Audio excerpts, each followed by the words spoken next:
بسم اللہ الرحمن الرحیم نحمدہ و نصلی علی رسولہ الکریم اما بعد۔ آج 18واں خطاب ہے جو اللہ تعالیٰ ایمان والوں سے کر رہے ہیں۔ اس سے پہلے 17 خطاب گزر چکے اور یہ سورہ آل عمران کی آیت نمبر 156 ہے۔ اس آیت میں جو اللہ تعالیٰ ایمان والوں سے خطاب کر رہے ہیں، یا ایھا الذین آمنوا، اے ایمان والو، لا تکونوا کالذین کفروا، تم کافر لوگوں کی طرح مت ہو جاؤ۔ کون سے کافر لوگ؟ وقالوا لاخوانہم، جو اپنے بھائیوں کے بارے میں کہتے ہیں، اذا ضربوا فی الارض، جب وہ ان کے بھائی جب کسی سفر میں جاتے ہیں، او کانوا غزا، یا وہ کسی جنگ کے لیے جاتے ہیں، تو وہ کیا کہتے ہیں؟ لو کان عندنا، کاش یہ ہمارے پاس ہوتے تو ما ماتوا وما قتلوا، تو ان کو موت نہیں آتی اور یہ قتل نہیں کیے جاتے۔ لیجعل اللہ ذلک حسرۃ فی قلوبہم، اللہ تعالیٰ ان کے دلوں میں یہ حسرت رکھیں گے۔ واللہ یحیی و یمیت، اور اے ایمان والو یہ بات سمجھ لو، اللہ ہی زندگی دیتا ہے اور اللہ ہی موت دیتا ہے۔ واللہ بما تعملون بصیر، اور اللہ تعالیٰ تمہارے کاموں کو خوب اچھی طرح سے دیکھنے والا ہے۔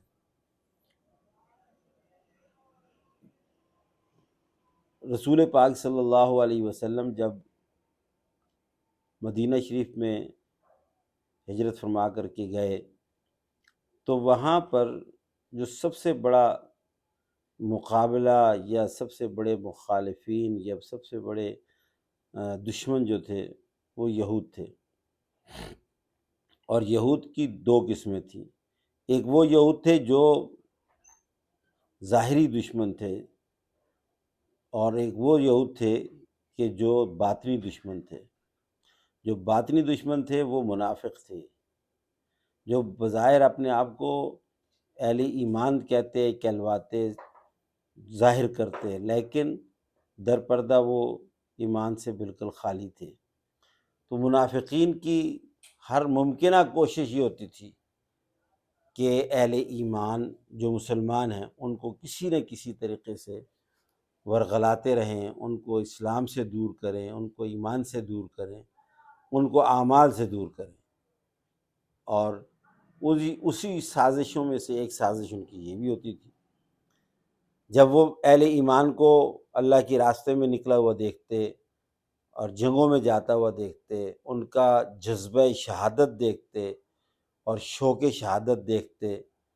اور ان کے اعمال نیک کی طرف رغبت دیکھتے اور ان کی اللہ کو راضی کرنے کی اور اللہ کی خوشنودی کے لیے جان دینے کا جو جذبہ دیکھتے، تو اس پر ایک عجیب سی ان کو چڑ ہوتی تھی، حسرت ہوتی تھی، اور وہ کوشش یہ کرتے تھے کہ ان کے اندر سے یہ اعلیٰ ترین صفت ختم ہو۔ اس کے لیے وہ اس طرح کی کلمات کہتے کہ جی وہ اگر یہیں ہوتے جس طرح ہم آرام کر رہے ہیں اپنے گھروں پہ ہوتے تو اس طرح سے ان کی موت کی خبر نہیں آتی، وہ مرتے نہیں، وہ قتل نہیں کیے جاتے۔ در حقیقت وہ جو دوسرے مومنوں سے کہا جاتا تو وہ اصل ان کے ذہنوں کو خراب کرنے کی کوشش مقصود ہوتی تھی۔ تو اس لیے اللہ تبارک و تعالیٰ نے اہل ایمان کو یہ متنبہ کیا ہے، ان کو چکنا کیا ہے کہ یہ جو کافر لوگ، منافق لوگ تمہیں اس طرح کی کلمات کہتے ہیں، تم اس طرح کی کلمات نہیں کہنا، تم ان کی طرح نہیں ہونا۔ تمہارے اندر جو نیکی کا جذبہ ہے، جو شوق شہادت ہے، اللہ کے راستے میں نکلنے کا ولولہ، شوق، جذبہ ہے، اس کو برقرار رکھیں۔ اور آخر میں یہ کہہ دیا، یہ موت، یہ حیات، یہ اللہ کے ہاتھ میں ہے۔ اگر موت آنی ہوگی تو گھروں میں بھی آ جائے گی، چارپائی پہ بھی آ جائے گی، بند قلعوں میں بھی آ جاتی ہے، اور اگر نہیں آنی ہوتی تو تلواروں کے سائے میں بھی نہیں آتی، تیروں کی بارش میں بھی نہیں آتی، توپیں چل رہی ہوں، بارود پھینکا جا رہا ہو، بارود کے گولے پھینکے جا رہے ہوں، لیکن اگر کسی کی موت نہیں لکھی ہوئی تو وہ نہیں مرتا ہے۔ موت تو اللہ کے ہاتھ میں ہے، حیات وہ اللہ کے ہاتھ میں، جس کو اللہ نے زندہ رکھنا ہے اس کو سارے موت کے اسباب موجود ہوں، لیکن اللہ نے اگر اس کو زندہ رکھنا ہے تو دنیا کی کوئی طاقت اس کو نہیں مار سکتی، اور اگر کسی کو اللہ نے مارنا ہے تو دنیا کی ساری قوتیں اور طاقتیں یکجا ہو جائیں، اکٹھی ہو جائیں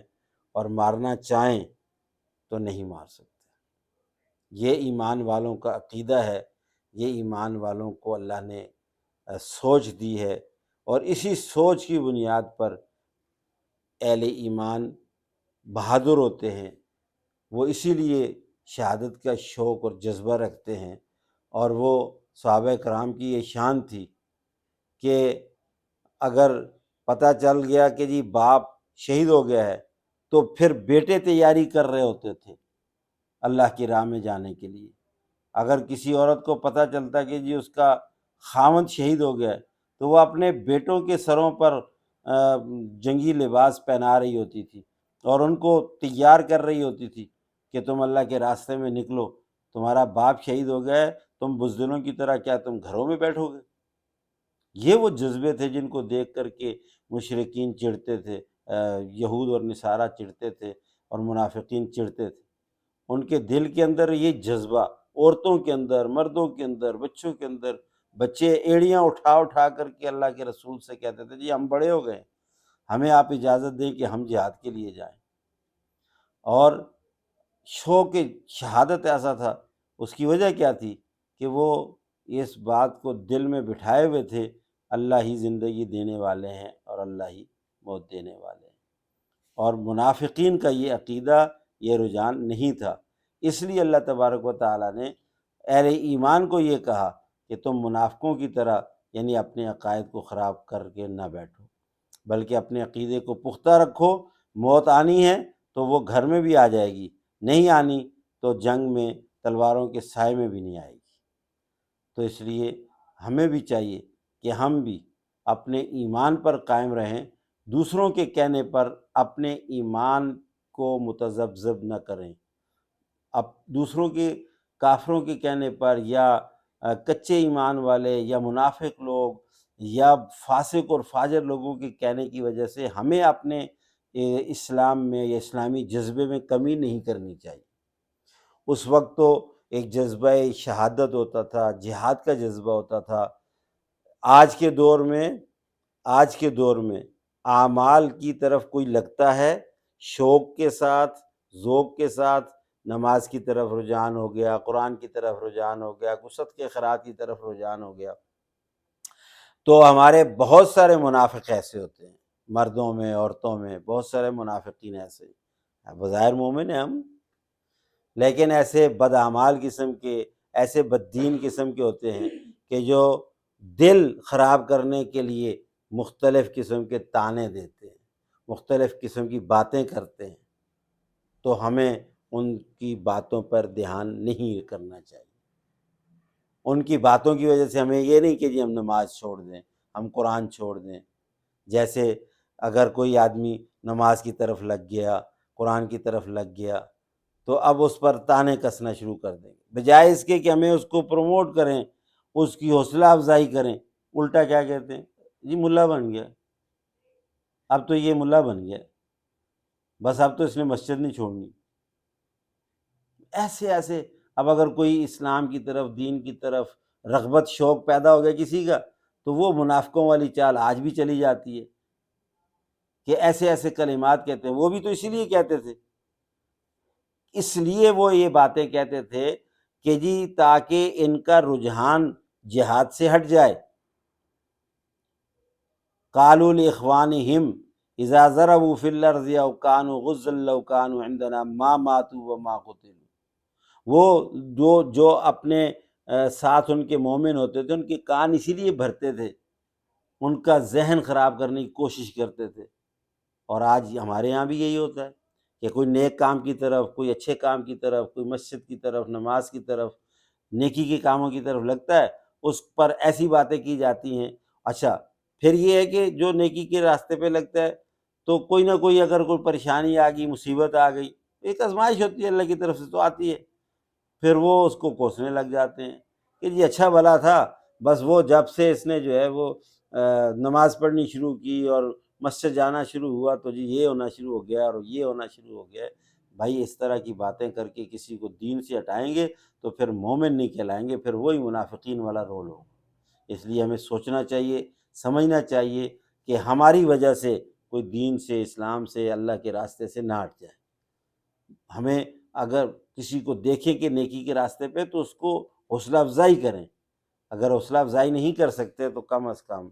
ہم اس کو غلط کلمات نہ کہیں جس سے وہ بد دل ہو۔ اللہ تبارک و تعالیٰ ہمیں اپنے احکامات کو سمجھنے کی توفیق عطا فرمائے۔